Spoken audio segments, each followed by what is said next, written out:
X union minister Congress party senior leader Chinta Mohan ఢిల్లీలో ప్రత్యేక సమావేశాన్ని నిర్వహించారు.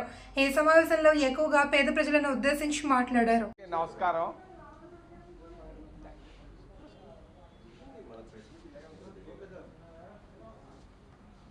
ఢిల్లీ ప్రెస్ ముందుకు రావడానికి కారణం 3 విషయాలు. ఆంధ్రప్రదేశ్ రాష్ట్రంలో అత్యాచారాలు ఎక్కువైపోతున్నాయి. ముఖ్యంగా గిరిజనులు, ఎస్సీలు, మహిళల పైన. అరకులో గిరిజనులు పురుషాంగాలు కోస్తున్నారు. అరకులో గిరిజనుల పురుషాంగాలు కోస్తున్నారు. గిరిజనుల పురుషాంగాలు ఎందుకు కోస్తున్నారు? వాళ్ళు ఉన్నటువంటి ప్రదేశాల్లో ఖనిజాలు ఉన్నాయి. వాళ్ళు వెళితే ఆ ఖనిజ సంపదను తీసుకునేదాని కొరగా కొంతమంది దౌర్జన్యకారులు అక్కడ ఉన్నటువంటి మహిళల ముందే పురుషాంగాలు కోస్తున్నారు మగాళ్ళు. రెండవది, తెనాలిలో దళితుల పైన పోలీసులే అత్యాచారాలు చేస్తున్నారు. ఈ మధ్య మీరు చూశారు. మరి హరిజన యువకుల్ని భూమిపైన పండేసి కాళ్ళు చేతులు ఇరగొడుతున్నారు. మీకు తెలుసు, హ్యూమన్ రైట్స్ కమిషన్ కూడా అది వచ్చింది. నిన్ననే కుప్పంలో చంద్రబాబు నాయుడు నియోజకవర్గంలో ఒక మహిళను, నిరుపేద ఓబీసీ మహిళను చెట్టు కట్టేసి కొట్టారు. ఇంతకంటే ఏం చెప్పాలి? ఆంధ్రప్రదేశ్ ముఖ చిత్రం బాగాలేదు. ఆంధ్రప్రదేశ్ అప్పుల్లో ఉన్నారు అందరూ. 10 రూపాయల వడ్డీకి అప్పులు తీసుకొని కాలం గడుపుతూ ఉన్నారు. 10 రూపాయల వడ్డీ అంటే తెలీదు. బ్యాంకు వడ్డీ కంటే 10 రెట్లు ఎక్కువ వడ్డీ తీసుకొని కట్టలేక కష్టాల్లో, కన్నీళ్లతో, ఆకలితో, అప్పుల్లో సతమతం అవుతున్నటువంటి ఆంధ్రప్రదేశ్ ప్రజల పరిస్థితి బాగా లేదు. మీరు అనుకోవచ్చు, ఆయన అమ్మఒడి ఇచ్చాడు, అమ్మఒడి వల్ల ఏదో లాభం వచ్చింది. ఏమీ లేదు. ప్రజల్లో విపరీతమైన అసంతృప్తి మొదలైపోయింది. వ్యతిరేకతని నేను చెప్పను, కానీ విపరీతమైన అసంతృప్తి ఆంధ్రప్రదేశ్లో రాష్ట్ర ప్రభుత్వం పైన ఉంది. ఇది వాస్తవం. రెండవది, ఆయన మాట్లాడుతున్నాడు దేవతల రాజధాని అమరావతి అని. తప్పు అది ఊరకే. గుంటూరు అనేది, గుంటూరులో ఆయనకు బంధువులు ఎక్కువ, బంధు ప్రీతి ఎక్కువైంది ముఖ్యమంత్రి గారికి. ఆ బంధువులను కోటీశ్వరులు చేసేదాని కొరగా కృష్ణానది తీరంలో ఒక పెద్ద రాజధాని కట్టాలనుకుంటున్నాడు. అది సాధ్యం కాదు.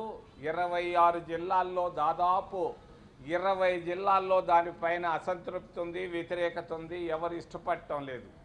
ఒక బిల్డింగ్ కట్టాలంటే 10 అంతల ఖర్చు ఎక్కువ అవుతూ ఉంది. 3 అంత మట్టి తీస్తే నీళ్ళు వస్తున్నాయి. ఆయన 50 అంతస్తుల బిల్డింగులు కట్టాలనుకుంటున్నాడు, సెక్రటేరియట్ని. మరి దీన్ని నేను ఆలోచించమని నేను చంద్రబాబు నాయుడు గారికి మీ ద్వారా సున్నితంగా తెలియజేస్తున్నాను ఢిల్లీ నుంచి. మరి చివరిలో ఆయన ఈ మధ్య కొత్త మాటలు చెప్తున్నాడు.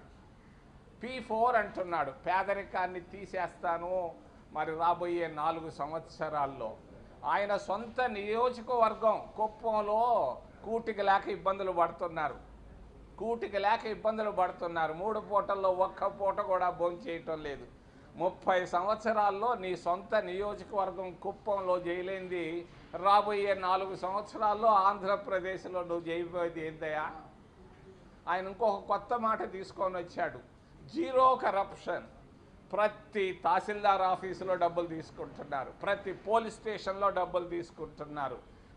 దాదాపు 150 మంది ఎమ్మెల్యేలుంటే 10% తప్పించి మిగిలిన వాళ్ళంతా డబ్బుకు మలుకున్నారు. అందరూ ఎమ్మెల్యేలు, మంత్రులు దాదాపుగా కరప్షన్లో ఉన్నారు. ఇంకేంది ఆడ జీరో కరప్షను? ఫుల్ కరప్షన్లో ఉంది ఆంధ్రప్రదేశ్ రాష్ట్రం. పరిస్థితులు బాగా లేవు. చంద్రబాబు నాయుడు ఇంత ఒక్క సంవత్సరం లోపలనే ఈ విధంగా పతనం అవుతాడని నేను అనుకోలేదు. దాన్ని మేము సమర్థించలేము. కాంగ్రెస్ పార్టీ తరఫున దళితులపైన జరిగే అత్యాచారాలు, గిరిజనులపైన జరిగేటువంటి అత్యాచారాలు, మహిళలపైన జరిగే అత్యాచారాలు మేము ఖండిస్తూ జాగ్రత్త పడాల్సిన అవసరం ఉందని చెప్పి నేను తెలియజేస్తూ ఏదైనా ప్రశ్నలు ఉంటే అడగమని మిమ్మల్ని చేతులెత్తి ప్రార్థిస్తున్నాను.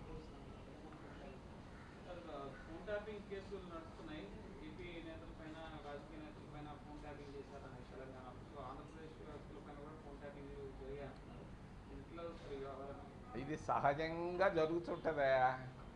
ఏది రాజకీయాల్లో కొంచెం యాక్టివ్గా ఉండే వాళ్ళ ప్రతి ఫోన్ని ఏదో ఒక రకంగా సిఐడిల ద్వారా కానీ గూఢచారుల ద్వారా కానీ ఏదో ఒక విధంగా తెలుసుకుంటుంటారు.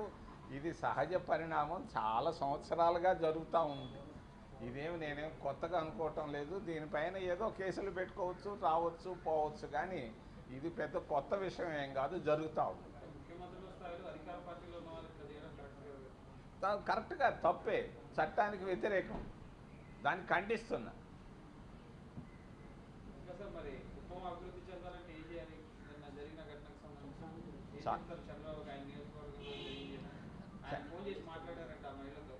ఆయన అందరితో మాట్లాడుతుంటాడు, ఆయనకి అవగాహన లేదు. మరి ఊరికే దినానికి ఒక కొత్త మాట మాట్లాడుతుంటాడు. 29లో నేను ఇది మారుస్తాను, 2047కి మరి దేశాన్నే మార్చేస్తానని ఊరికే కొత్త కొత్త మాటలు P4 అంటాడు. అయ్యా, నువ్వు తినేదానికి కూడలేక ఆడు దస్తా ఉంటే ఉద్యోగం